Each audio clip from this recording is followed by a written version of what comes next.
Okay.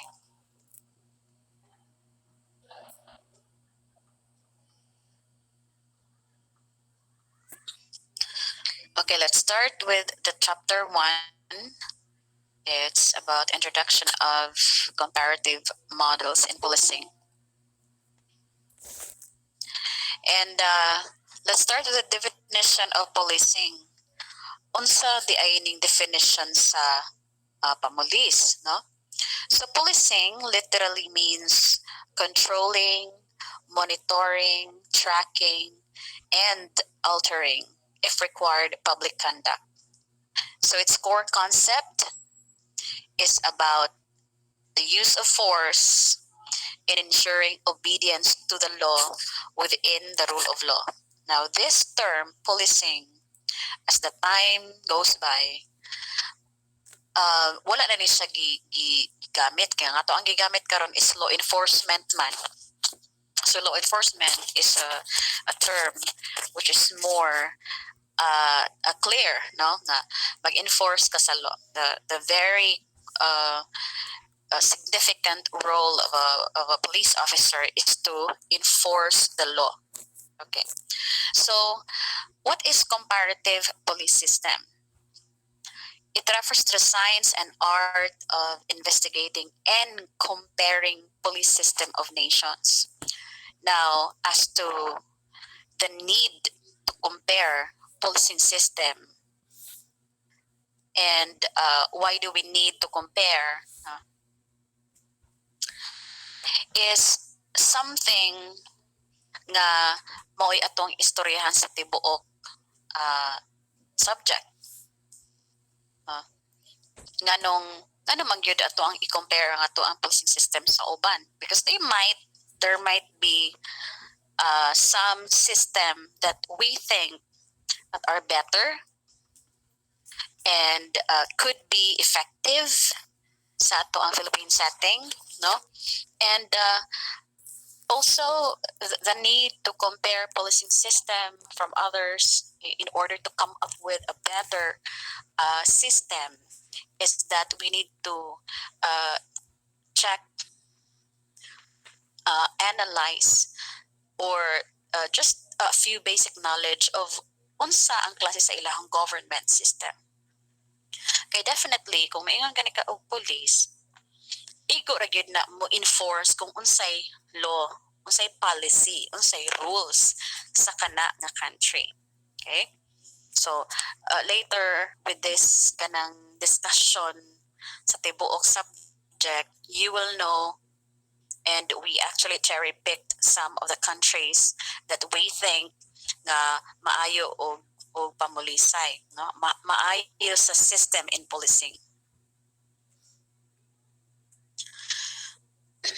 And of course, it's needed na while we study policing system, while we compare policing system of nations, mo compare sa ta o criminal justice. It's like being karabang policing system on one hand and criminal justice on the other hand. It's like we do it juxtaposely. Kaya ang criminal justice is a subfield. This pertains to the subfield of criminal justice, which deals with comparing the similarities and differences of criminal justice in terms of structure, goals, punishment, and emphasis. Kay pohon-pohon o mahimo mong pohon na amoy a chance to give ideas on what should be the policing system that we need to adapt in our country. It might work, no? That might be effective, that might be efficient. Okay. So what are the types of criminal justice system in the world? There are 4. And sa kaning 4 nga types of criminal justice system class, gitan-aw sad ni kung unsa nga klase, unsay culture sa kada nations, no? And then unsay influence sa kada system. Okay. So common law system naa ni siya makita nato sa Anglo-American justice, which is being followed by the English, no? Normally kaning mga European countries, ang ilang system is a common law system. And Anglo-American justice, kaning Anglo, from the word Anglo-Saxon, it's an ancient group of people from Germany, called, sometimes called as kanang mga barbarians, no, sa Germany in ancient times.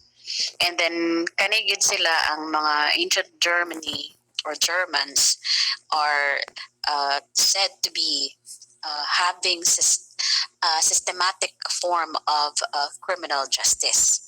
And then before the Anglo-Saxons, kana Anglo-Saxons mo ni sila ang group of people located in the northern part of Germany. Nga gi-invade nila ang England at that time. And when they invaded, successfully invaded, di ka ng England good class sa una, historically, colonized na siya sa Rome.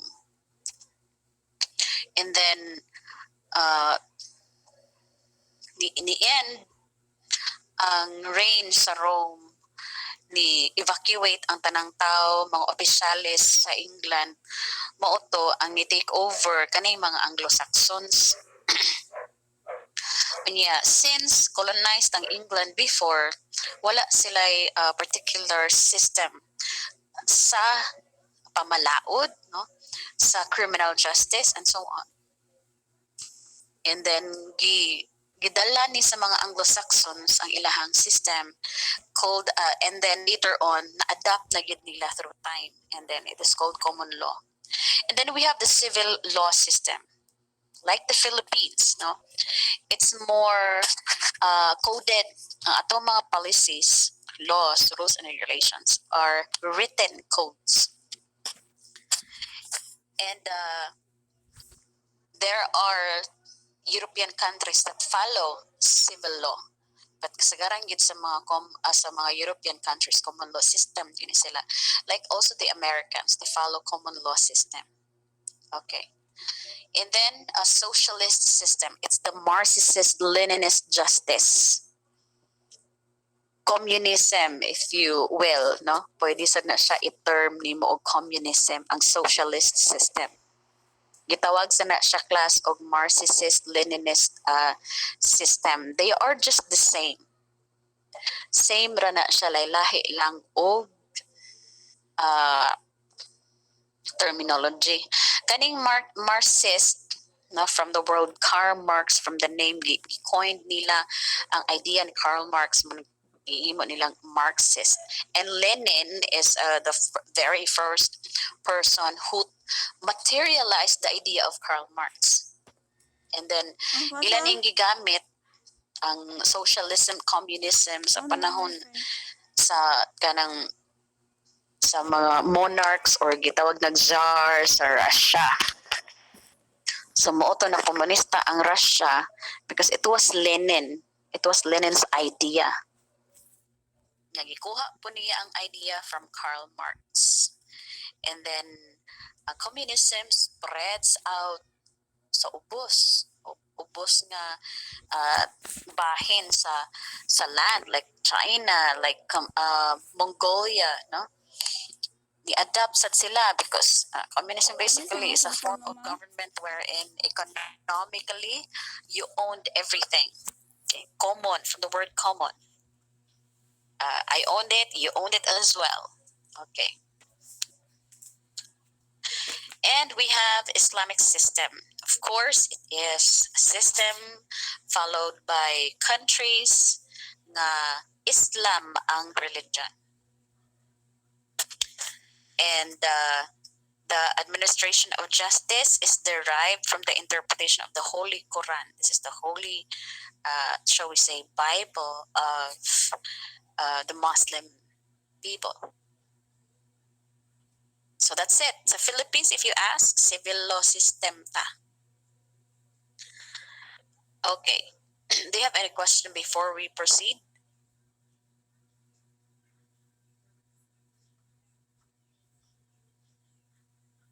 miss.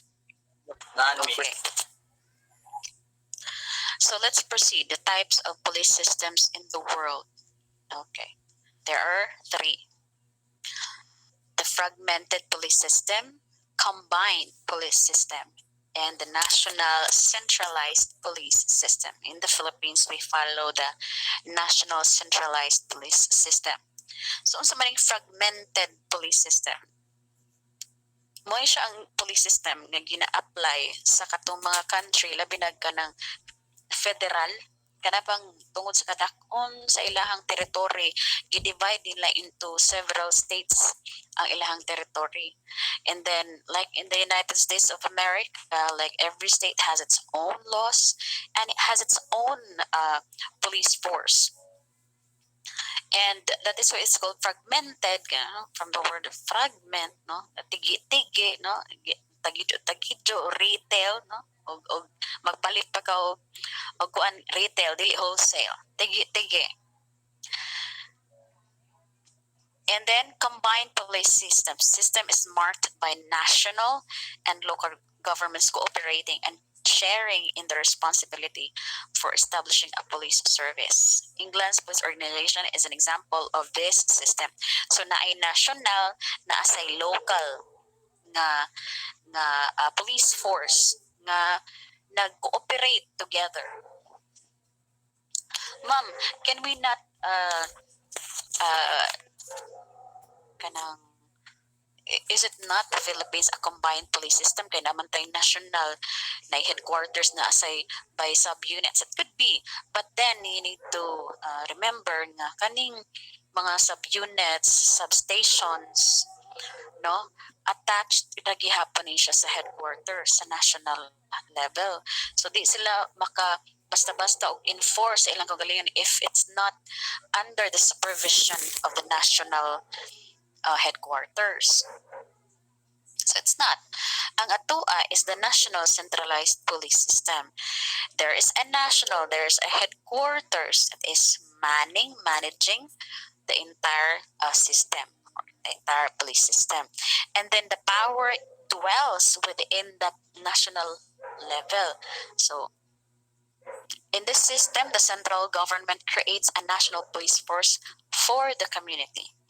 Okay, this is originated in Rome and some mga democratic countries like France and the Philippines as well. Okay. So what are the classification of police operational styles? As to law enforcement styles, classification ta sa operation, ha, meaning kanang giun sa pag-operate, how does our police force function? How? So, as to law enforcement style, legalistic, no? We enforce because there is a law existing. Okay. So, violations where legalistic where emphasizes is on the violations of the law and the use of a threat or actual arrest to solve disputes in the community. Okay. Ang watchman, ang emphasis niya is nasa informal means of resolving disputes and problems in the community. Okay. So watchman actually is a term originated from England, no? Kana mga night watch, ni kagabi ira magbantay. Okay. So keeping the peace is the paramount concern. Arrest is used only as a last resort to resolve any kind of disturbance of the peace. So this style is commonly found in lower socioeconomic communities. So siguro sa atua sa Philippines, we may consider our barangay tanods as the watchman. Okay? And then the service, where emphasis is on helping the community as opposed to enforcing the law. So it's not about enforcing the law. Ang service, wala ka diha because you enforce the law. You are there because you are in service, no? You are helping the community. Okay. As to the degree of commitment to maintain order and respect for due process, we have also classifications for that. So we have enforcers, where emphasis is on order. with little respect for due process. Okay. We have idealists for emphasis on both social order and due process. This is our classification. The optimists, emphasis on due process with little priority given to social order. So this is the kind of opposite of enforcers. And then the realists, where little emphasis is given to due process or social order. Okay. As to the way police officers use their authority and power in street police work, we have professional, enforcers, reciprocators, and avoiders. Okay. So professional, where police officers have the necessary passion and perspective to be valuable police officers. Okay. Enforcers, passion in responding to human problems but not recognize limits on their power to resolve them. Reciprocators, where police officers often are too objective in that they have perspective but virtually no passion. Ang avoiders, neither passionate nor they are perspective, resulting in no intellectual recognition of people's problems and no action to resolve them. Now, let me ask, Abelia Archie, asa man dapit na locate ang ato ang or asa nato mahimutang ang ato ang system diri lang dapit as to the way police officers use their authority and power in state police work in the Philippines. What do you think na about sa professional, enforcers, reciprocators, or avoiders? Abelia Archie. Professional, ma'am. Nga naman.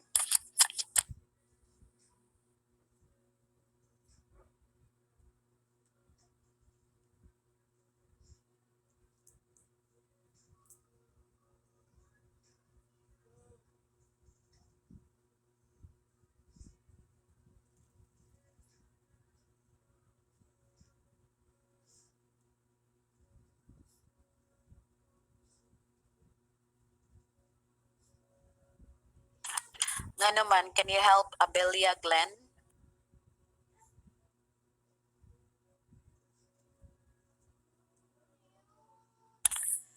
Okay, absent Abelia Glenn, Blanco Aljan.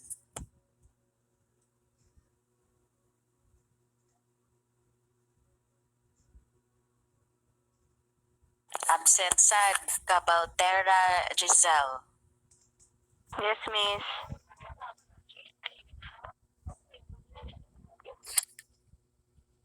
Sige. Dili na nako usbon ang question ha. Kung dili gani makatubag, bot pasabot, wa na minaw, and bot pasabot, absent. No? Virtually present but mentally absent. Okay. Cabaltera Giselle, Giselle, padayon day. Kuan is professional ang kuan diri sa Philippines mga police kay ang kuan nila ang ilang passion and perspective towards sa ilahang pagka-police ay police officers ma'am kay kanang ila gid ganing kanang tagaan og value ba.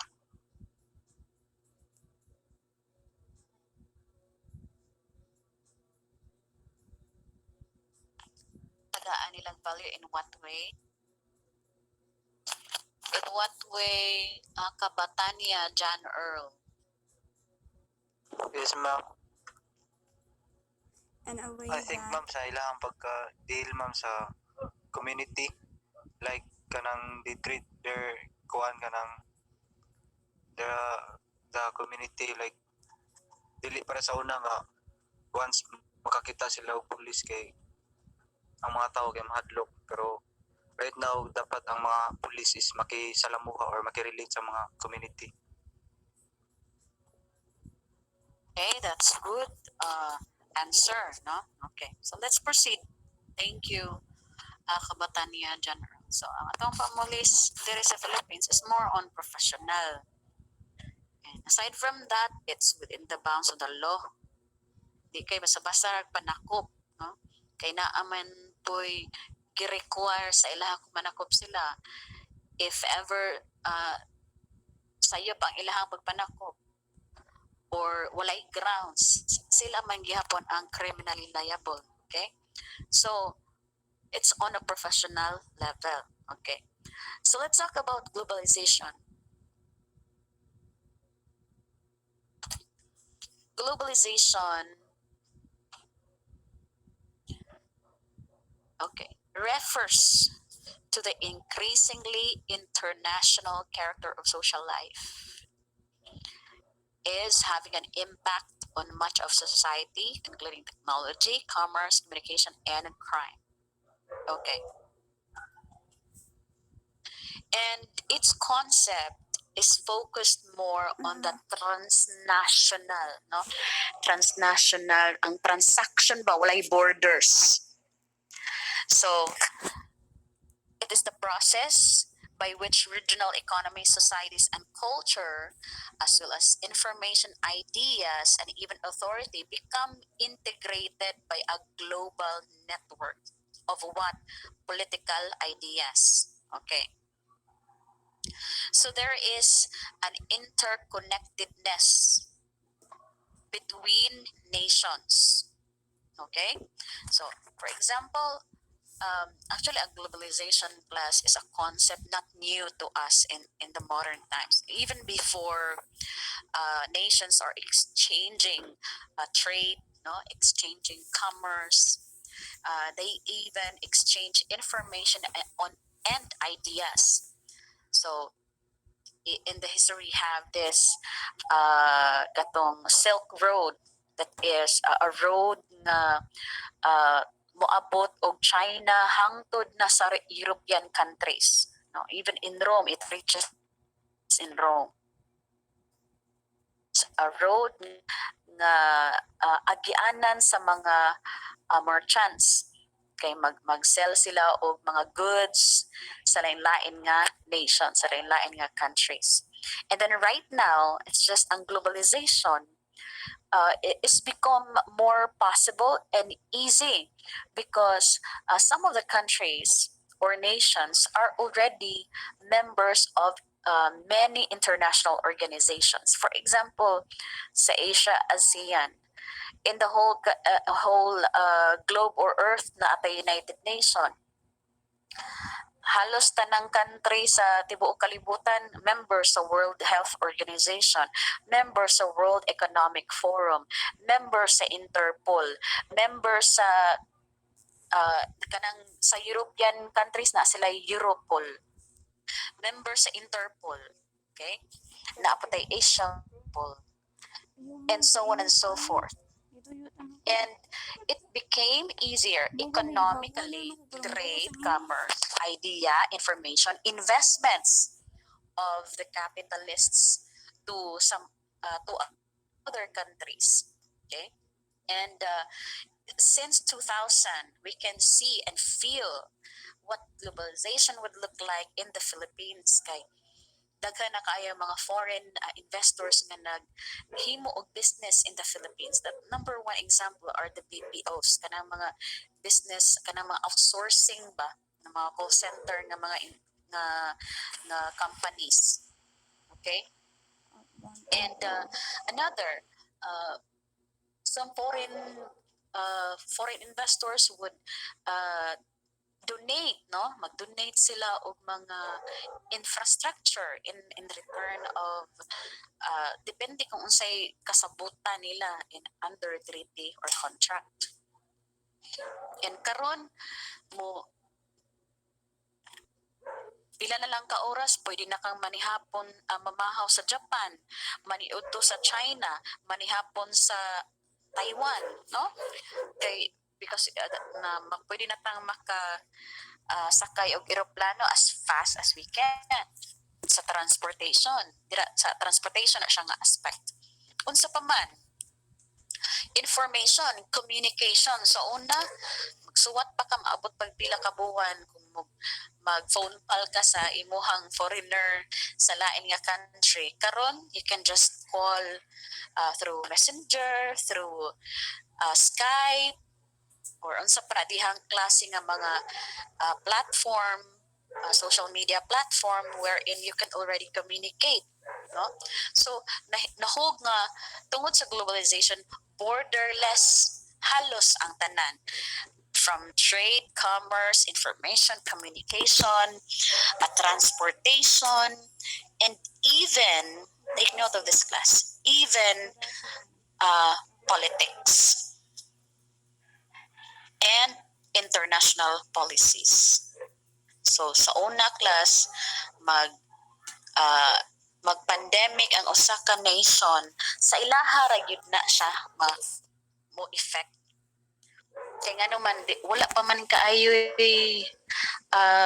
dili pa man kaayo katag ang mga tao, dili pa man ta easy nga sakay og eroplano before, pero karon in just hours pwede na tang makaabot sa lain-lain nga lugar. But because of karon example pandemic na to, no, tibuok kalibutan nag-lockdown, nag-quarantine, nag-follow sa usa ka international organization called World Health Organization, where kung naay mga health emergencies, no, concerning the whole world, pwede na sila maka-release og mga policies, and also katong member nga countries are obliged to follow. Okay.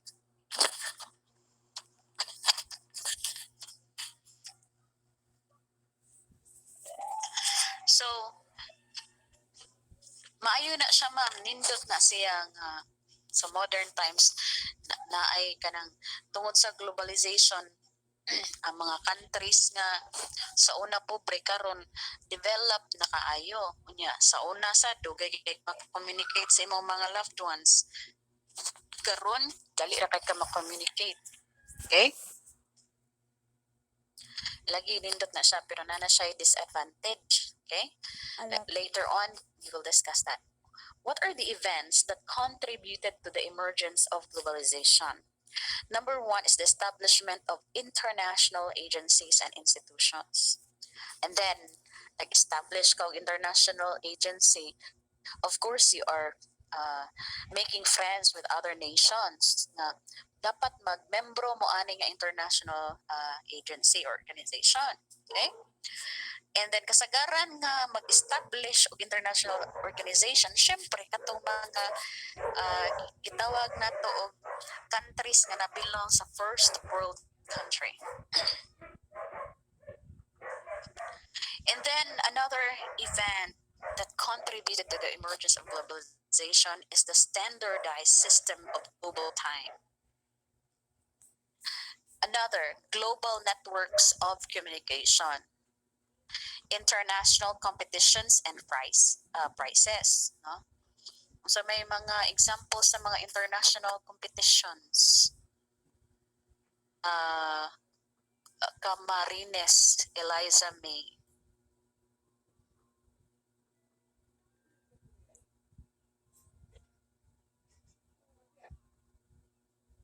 Absent? Camarines Eliza May?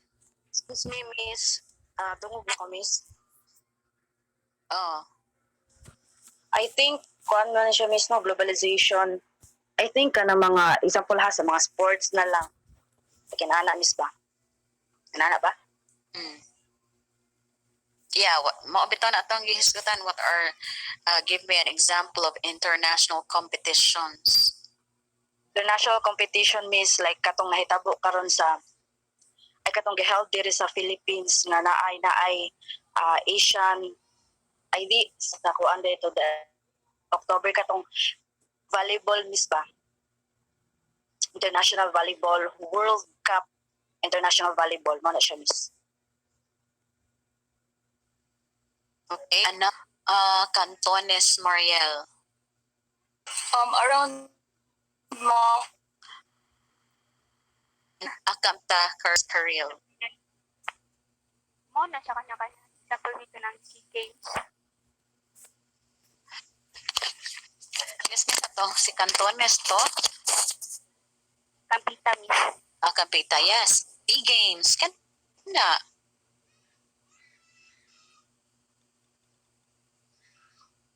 Koan, Miss. Pwede siya ganang Athletics World Cup, Miss.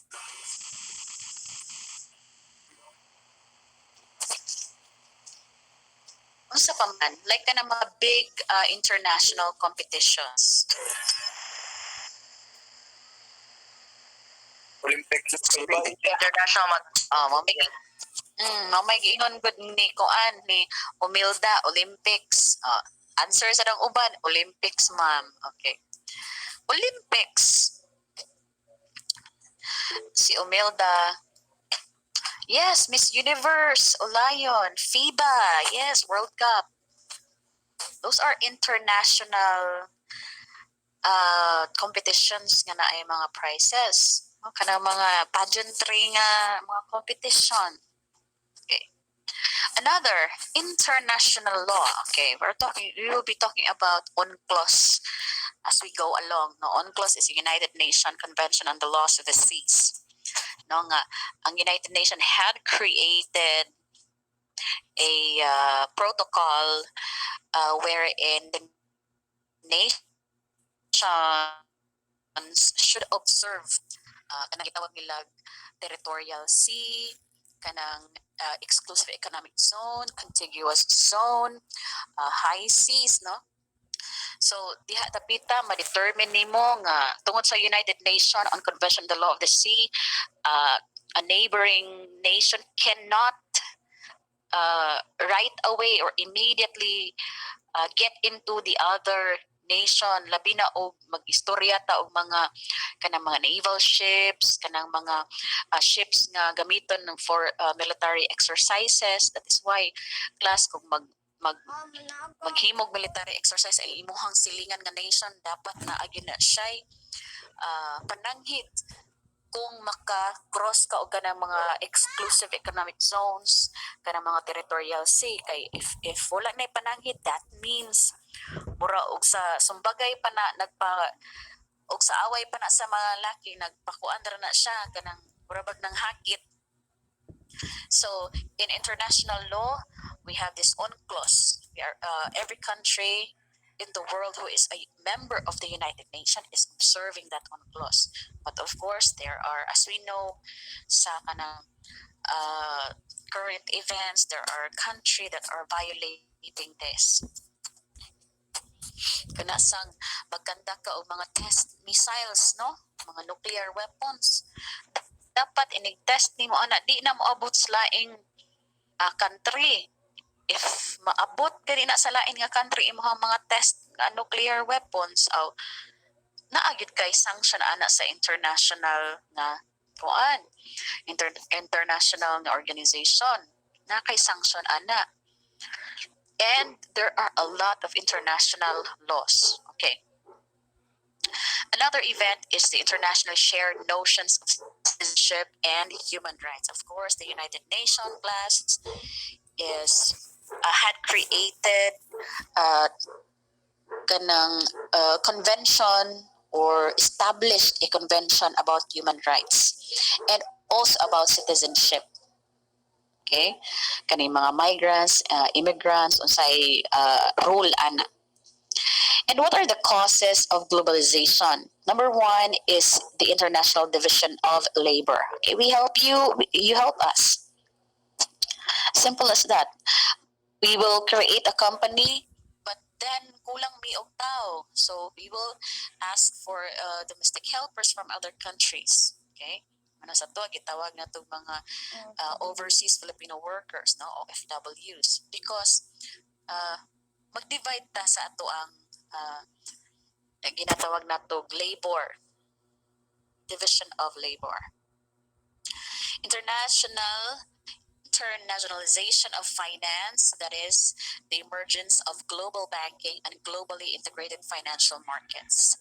So far, globally, kay di ba ang kada country na amantay kaugalingon natong currency, right? In the Philippines we have pesos. In Japan they have yen, and other countries. So Pero wala pa ta kasuway nga global ang ato ang banking system. Many had tried but not all people have availed kanang mga cryptocurrency. And also, kung ikaw citizen ka sa Philippines, pwede pud ka maka deposit og any valuable items or money baka ha in their currency. Pwede sa gamit mo himog ingana. But then, kani siyang global banking and globally integrated financial markets still not yet being natay market, okay? Natay mga GDPs and so on. But as to the currency, no, global banking currency, we're still not there. Though naiplano ang World Economic Forum that they would create a digital global banking system. Okay? Muna, there was a threat. Paminaw mo plus, there was a threat that by nasa target by 2030, no? World Economic Forum is an international organization na by 2030 kuno kanang tatang currency nga gigamit sa current nation will be erased, and then mo follow na ta sa usa ka currency and it's digital. And then China is already doing that, kanang paperless pa. Wala di na ka magda-cash. Digital na siya. It's like GCash, no? Di na ka magda og kwarta, papel, pero naara siya sa imuhang phone. You can make transactions, you can pay bills, you can send cash, you can buy loan, you can even invest, you can loan, no? So usa na siya sa mga kanang pioneering way of global banking, but then of course it's GCash is powered by Globe. It's not an international network, but there is a plan. Okay. The new technology system based on a combination of innovations including solar energy, robotics, microelectronics, biotechnology, and digital communications and information system. Okay, so since globalization, it's sharing about ideas and information. Countries are some other countries na binagatong mga datong ng mga country, they introduced technology that would be used widely or worldwide, like solar energy, like microelectronics, biotechnology, information system, and so on. Another cause of globalization is the growth of the consumer markets among the more affluent populations of the world. Similar trends and consumer tastes have been created by similar processes.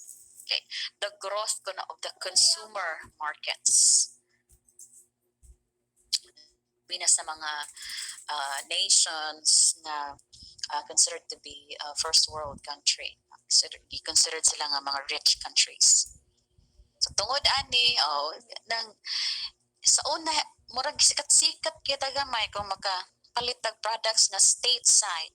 Kani siya gikan sa Germany, kani ang ako ang sapatos gikan ni sa France. Kani ako ang pitaka kay gikan ni sa kuan. Kani ako ang kuan. So there are a growth of consumer markets because we have this idea magud na masikat ka kung mas na gikan sa laing country ang imong product na gigamit. But then there is a challenge, of course. And it's always been a challenge.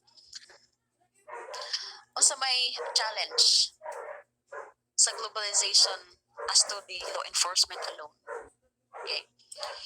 Vast increase in the number of economic and social transactions across national borders inevitably make organized crime or organized criminal activity move from national to international level. Okay. Now here's the thing. We have international police force. It's called Interpol. Pero International Criminal Police Force ang tawag niya. Here's the thing. nahog nga ang ato ang Interpol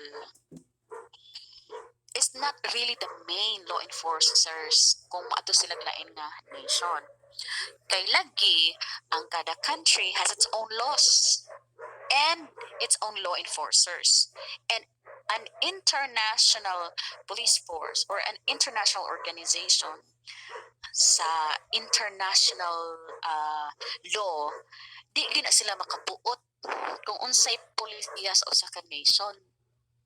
Okay? So, nahog nga ato ang Interpol mo-cooperate ra siya og mga countries. For example, na organized crime that is happening in the Philippines, and ang Interpol mismo cannot operate. Okay? Cannot operate on its own.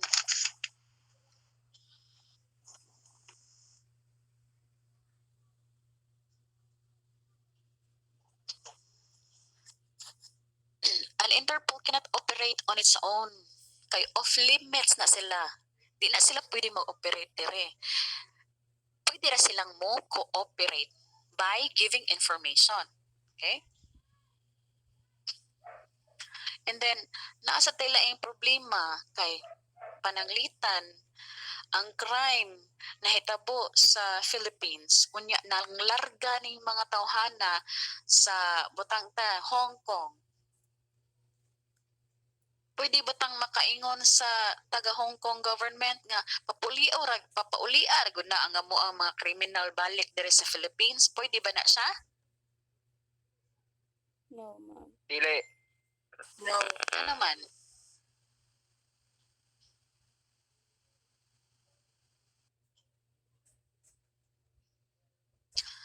Okay, ngano man Cantones Mariel.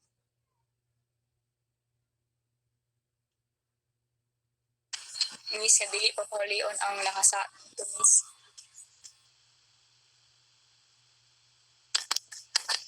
Yes.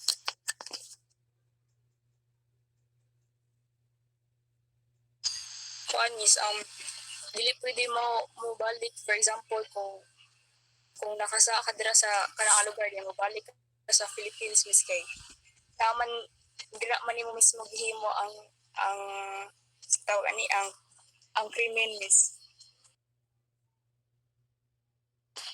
Wala man sa Pilipinas. Kanaminaw Cantones niingon ko na commit ang crime sa Philippines karon nilarga og Hong Kong. Pwede ba ta Philippine government can say, "Oy, Hong Kong government, can you please cooperate? Can you please send those people who committed a crime here in the Philippines? Pwede ba ninyo nang i-deport unya mag-trial miri amo ni ikiha dire? Can we do that?" Yes, we can do that. No, miss. Charot. Okay. Ato ang tawagon si Catalan Yes. Love. Yes, miss. Good afternoon. Afternoon. For me,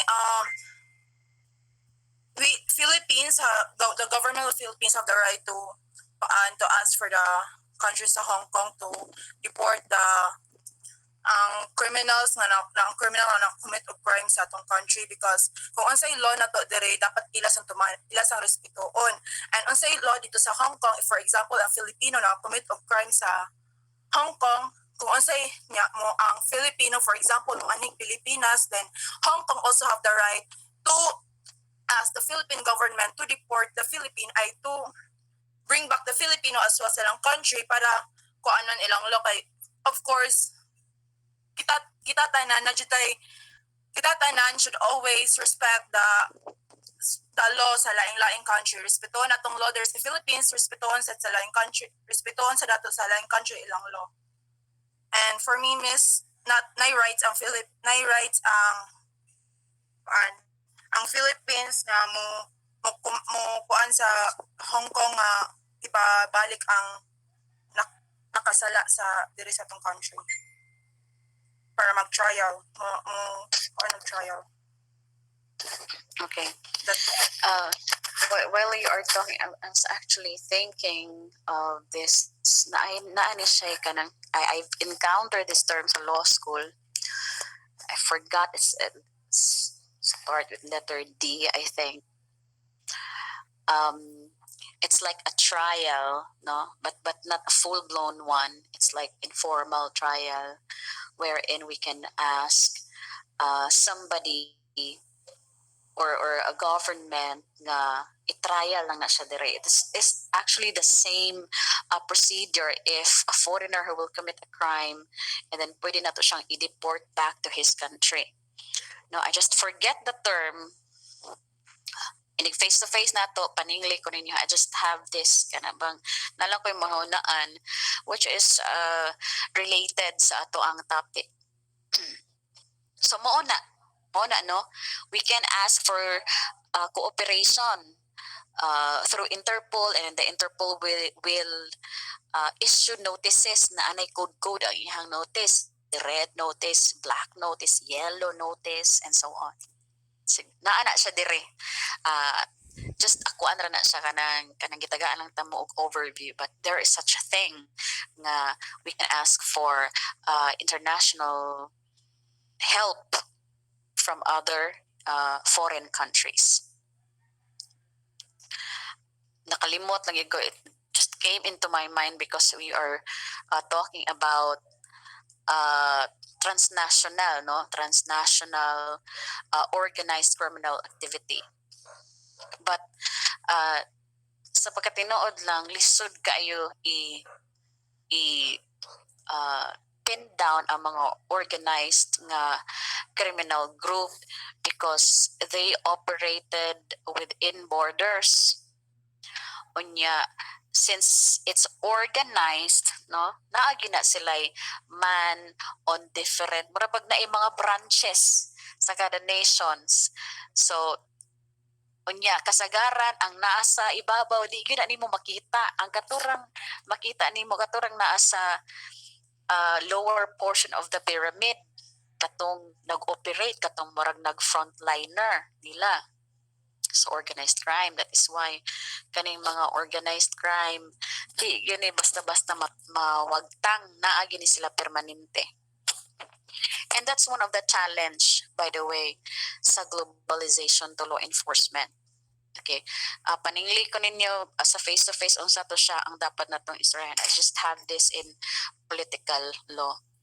Second challenge is the evolution of the global village, which opened up unprecedented opportunities for transnational crime because it has fundamentally changed the context in which both legitimate and illegitimate business operate. Okay, it would appear legitimate on niya ang iyaha di ay business is illegitimate, no? Kasagaran anang style sa mga organized crime, maghimo na sila'y kuan negosyo, mag-abang sila og building, unya ang atubangan sa building, ang ilang negosyo butang ta laundry shop. Unya naa ditoy backdoor nga sa underground na ay mga butang batataron, na ay mga casino. Okay, na common nga it would appear like legitimate, unya illegitimate di ay to. Okay, para makita nga oy laundry shop man dai siya, so it's legitimate business. Pangayon ang mga permits, and then on the under it na legitimate business. Daggan kay na sa streets class, manindahay og mani, kahumandag ko kay bay inig uli ngano man na kay mo dito manindag man ni ang iyahang legitimate business, unya drug pusher da ito ang iyahang illegitimate business. So evolution of the global village, since ang globalization, ang krimen actually nisakay sa globalization, no? Borderless na tatanan, so ang mga kriminal borderless na sad. And the worst part is that the cybercrime faceless. Okay, the growth of transnational economic transaction that complicates the ability of governments to regulate and control monetary movements across boundaries. So that's it. Dili gid makontrol ang monetary movements across boundaries.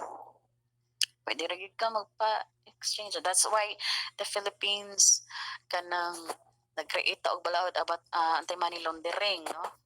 kanang anti-money laundering, ang kwarta, ang proceeds sa imuhang negosyo is illegitimate. Unya, gideposit sa bangko and mura ba og sukan pagilabhan para malimpyo. So mao na ang ato ang mga banks mag-monitor gina siya ug naa sad na siya kanang mga limit as to the cash nga dapat nimo i-deposit within a day. Okay, otherwise you will be suspected of engaging in illegal business.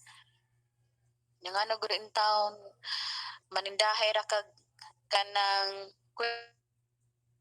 kag 200,000 per day ngiga so naa dyan na siya kanang suspicious no nga transaction. That is what happened also in the international arena. Okay, ang cash flow dili na mapugnan. Okay, rise of cosmopolitan world cities as the repositories of capital and wealth and as the major facilitators of cross-border transaction, which provides operation based for criminal organizations. Okay. Now, I had a lot of things to say about this number 4. It's just, it is kanang downs. It's the side note ba kintahay. Accessibility of consumers to information about goods and services around the world, giving rise to global marketing opportunities, both licit and illicit. Okay, so we have eBay, we have Amazon, international nga mga sites wherein you can buy international na goods and services. Okay. Unya, tungod kay international, it may appear legitimate, it also may appear fake, no, illegitimate. Daghan kaayong biktima ng mga fake na products. Okay. Muna uban before sa diri national level, we have Lazada, Shopee, and so on. So before to magpalit og kanang mga products, ang tan-awon sa nimo ang mga reviews. Okay, naman ay customer reviews. In summary, globalization presents new opportunities of global information and developments. It's good, no? It's good that we have globalization because we can have more jobs in our country. Sa globalization, actually, class, mas nakabenefit ang mga third world countries. In fact, China, India are the two poor countries before that are now superpowers because of globalization. Nga naman ma'am, kasagarang mga labor and services naaman sa China ag India. Nga naman, barato ang bayad sa ilahang labor. Okay? In the Philippines, sige ratag increase ang ato ang sweldo, no, salary. India o China, low kaayo na sila og labor. Munang paborito kay na sa mga foreign investors na magtukod og kumpanya sa China o sa India para buhaton ang ilahang mga goods. Nya ang service sa labor is so cheap. And then pila ka years after, sila na noon mo ay superpowers karon. Imagine China and India had already sent their satellite in space and landed in the moon. And these are also the countries na mo-compete na sa international arena when it comes to biotechnology, robotics, no, information and technology, and so on. So mo na siya. The changing role of the police. In the past, police were preoccupied solving craft local crimes. Okay. Sa una, ang labad reads ulo sa atong mga kapulisan ang local ra nga mga crimes. Karon, apil na ang mga international crimes. Okay. Nya, kasagaran mo occur, kasagaran ang gamiton nga means of materializing the crime is cybercrime. Okay? So muna noon og kanang mo bitaw ingon sa mga pulis sa una, ang crime occur na gid sa mga streets. Kawat dire, patay dito, ingana. Karon naa na sa internet tanan. Using na computer and phones. And much worse is that it covers ang ilahang dapat bantayan dili lang local hasta ang international arena. Okay? Kay butang ta, pornography palangdaan, child pornography ang kasagaran sa ato ang mga kriminal taga Australia. Saan na nimo pagdakop, no? Saan na nimo paglocate? Drug trafficking, asa man nagikat ang drugs. International na siya, kinsa may maghimo ani, okay ba na mo kinsa. Terrorism, the growing threat of terrorism. Okay. Kamo klasa, hilig ra ba mo og adtog mga malls or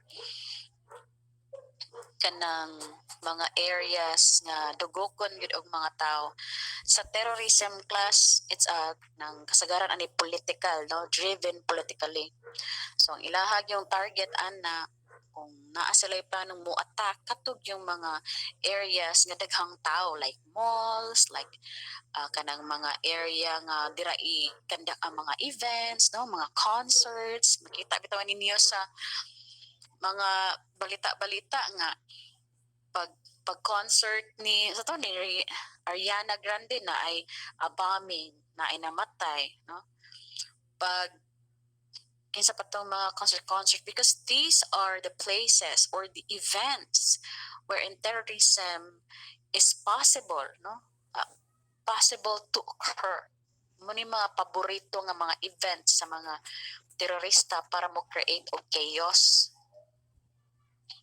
Okay. And then, sa una, ang kriminal usara, karon we are dealing with organized crimes, we are dealing with mafias, we are dealing with big corporations. Kasagaran, mga criminal ron class are big corporations, no, organized crimes. And then transnational crime ilahang makumit, dili lang national crimes or international, it's transnational. But pasabot it can be happen in this country and then in another country and so on and so forth, no? So what are the effects of globalization to policing? The emergence of transnational criminal activities. Okay. Class, can we have 5-minute break? Kay murag nalobat ang ako ang laptop. I'll just get my charger. Okay. 5-minute break.